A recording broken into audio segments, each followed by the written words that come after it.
You've been putting out that content, you have a website, you have an offer that sometimes gets results, but where are all your clients and why are they not coming in consistently?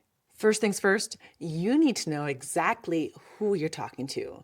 And I mean exactly, not women in their 30s who like business. I mean a real, specific, fully fleshed out human being. There are two concepts here that most people mix up: your target audience and your buyer persona. Your target audience is a more broad group, right? Women in their 30s who are in business. But then your buyer persona is this ideal client that I want you to really get to know. This is what it looks like in practice. Your ideal client might be service providers between 30 and 50 years old that are coaches online. But your buyer persona, let's call her Jamie, is a 38-year-old HR consultant who left corporate 8 months ago. She's landed a couple of clients through her network, but knows that is going to dry up soon, so she needs to do more. She listens to business podcasts on her morning runs. She's tried a few online courses that didn't really get her anywhere. And she's really ready. She's ready to invest in help because she's done figuring this out alone. See the difference here? When Jamie lands on your website, she should feel like you wrote every single word specifically for her. Like you somehow got into her journal or got into her head, and that is what converts, right? That is what somebody is going to see, and then they see themselves and they're going to stop scrolling and they're going to pay attention to you. And don't guess, base this on reality. Pick a past or current client that you really love working with them, and see if you have to clone them, what you'd have to write down for the scientists to clone that ideal client for you. How did they find you? What kind of problems do they have? What are the words that they are using? What is the problem that they had before working with you, and how did you resolve it for them at the end? And that last one is especially important. The exact words your best clients use to describe their problem before they found you. Those are the words you should be using all over your marketing. And then also use their words in the solution that they found with you. You don't want to use fancy terms, industry terms. You want to use real language that your customer uses. And you can find this language, right? You can go in LinkedIn groups, on Reddit threads, on YouTube comments. Look at your competitors and follow them and see what kind of comments that they use. Not everyone in your audience is in the same place, and treating them all the same way is costing you clients. There are basically three buckets, right? There's your cold audience that have never heard of you. They're complete strangers to you. Your job here is not to pitch them. It's to show up, provide value, and make them want to know more about you. Think about the first time you discovered someone you now obsess over online. They didn't lead with their offer, most likely, right? They said something that made you think, oh my God, they get me. Warm audiences know that you exist. They've been to your website, they have watched a YouTube or two, they go on your Instagram, they know about you already. They're no longer strangers. Your job is to deepen that relationship so you can move them from just watching you to actually buying from you. And that is a big know, like, and trust thing that you need to build with them. And then an underutilized asset that a lot of my clients have skipped is their existing clients. Well, maybe there's an upsell, maybe there's a cross-sell, maybe you have something that they can buy again. Don't forget about those. They have already figured out who you are, they've liked you, they've trusted you, and they bought from you. So if you serve them the right way and they loved what you did, they're more likely to buy again.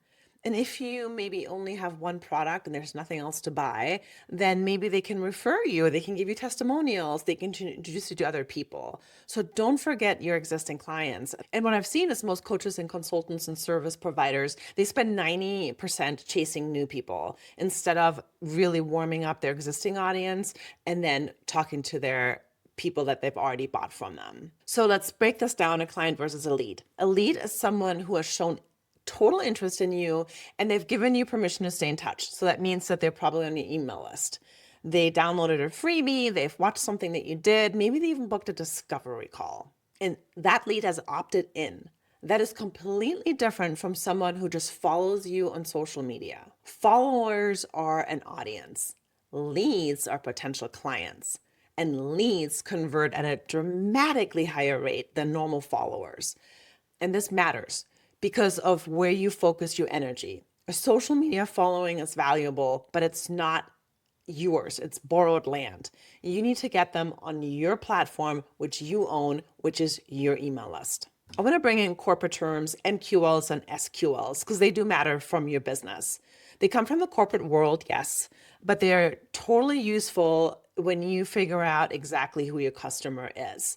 An MQL is a marketing qualified lead, and that's someone who's interested and fits your ideal client profile, but isn't ready to buy yet. They're downloading your content, they're opening your emails, they're commenting on your posts. They're engaged, but they're still in research mode and they're looking at your competitors. An SQL is a sales qualified lead, and that is someone who has shown clear buying intent. They booked a discovery call, they replied to your email asking about working together, they looked at your landing page. They're not just curious, they're actually considering purchasing. And this matters because if you treat every MQL like they're ready to buy, you'll come across as pushy and you lose them. If you treat every SQL as somebody that still has lots of time and you're just kind of like letting them float around, you're leaving money on the table. Your marketing job is to move people from cold to warm, from marketing qualified leads to sales qualified leads. And your sales job is to convert SQLs into clients. Know where someone is and talk to them accordingly. So a lot of times what we'll do is we'll segment our audiences. At the very beginning, I actually tell my folks, don't segment because it is a little bit more advanced. But what I want you to do later is once you really know, like this is a cold lead, this is a warm lead, this is somebody that's sales qualified, and then you put them in different buckets and they get a little bit different email nurturing. Which this brings me to the conversion funnel, right? The funnel is just a map of that journey from stranger all the way to client. And there are 3 stages, and these sound funny. There's the tofu, the mofu, and the bofu. The tofu is the top of funnel, and this is your largest portion. These are your cold audiences, your new followers, that type of thing. And your content here is broad. It's very educational and it's all about awareness building. So think blog posts, social media posts, YouTube videos, podcast appearances. Anything that helps new people discover you and understand what you do. Mofu is the middle of the funnel where people are evaluating you. They know they have a problem, but now they're trying to do research on how they can get a solution for that problem. And they think you might be able to help, and they're doing their research. Your content here gets very, very specific, right? You have case studies, testimonials, free trainings, email sequences that build your credibility and deepen the trust that they have in you. And then the bottom of the funnel is BOFU. This is where the buying decisions are happening. These are your SQLs. They're ready. They need a clear path to say yes. So that's again a discovery call, a sales page, a proposal, some kind of direct outreach. Here's an example of what this could look like in real life. A leadership consultant posts on LinkedIn consistently. Top of funnel. Interested people visit her website and download her free guide. Middle of funnel.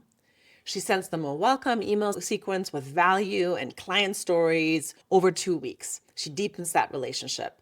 Then she invites them to a free strategy session, bottom of the funnel. In that session, she presents her consulting engagement. That's a complete funnel built intentionally, not hoping that people will find her all on their own. So the first step in getting people into your funnel is lead generation. For most service providers, that's a lead magnet.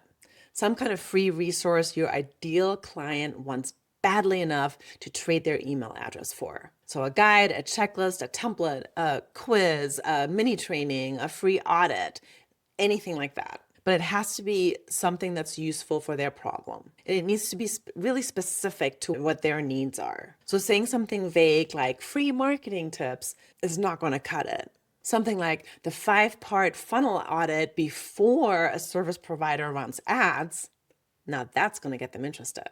And the more specific and immediately applicable, the higher your conversion rate.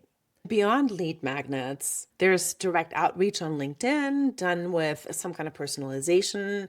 You can be a guest appearance on a podcast.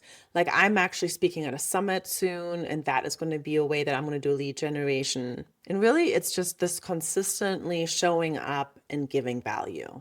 The coaches and consultants and service providers who market most effectively are the ones who stay genuinely curious about the people that they serve. They're always listening, they're always learning, they're always refining.